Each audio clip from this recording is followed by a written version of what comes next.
This is a safe and steady budget.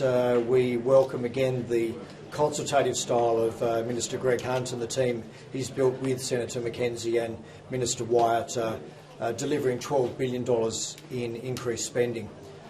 We welcome the centrepiece, a workforce package focused around trying to overcome the inequity that rural Australians suffer in terms of access to health services, and we're pleased that government has listened to the AMA's arguments saying we don't need a new medical school, but end-to-end training in 5 cities and towns in regional New South Wales and Victoria should help overcome some of this imbalance. We welcome the increase in public hospital spending, but again our own public hospital report card using the government's data shows that the performance of our public hospitals is plateauing at best. The government is providing increased funding according to activity. This lays the challenge at the feet of the states and the territories to increase their spending. We welcome the extra 20,000 aged care spaces. More work needs to be done there. We welcome extra spending in mental health and specifically excellent suicide prevention plans. We welcome the increases in medical research.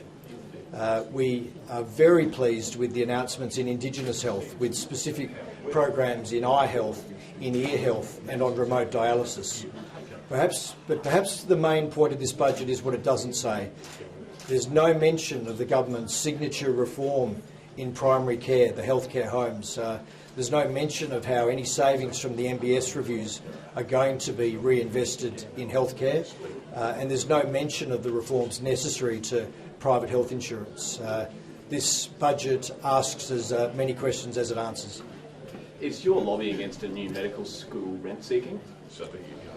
It's really important that taxpayers get value for money out of the substantial investment in training medical students. It costs well over $100,000 to train a medical student. A patient who agrees to see a medical student in their hour of need or when they're scared or afraid is entitled to think there's a return on investment. Rural Australians are entitled to the same healthcare standard as metropolitan Australians. Simply adding more medical schools places doesn't deliver one extra doctor to the bush. We think this package could finally work and overcome some of that inequity.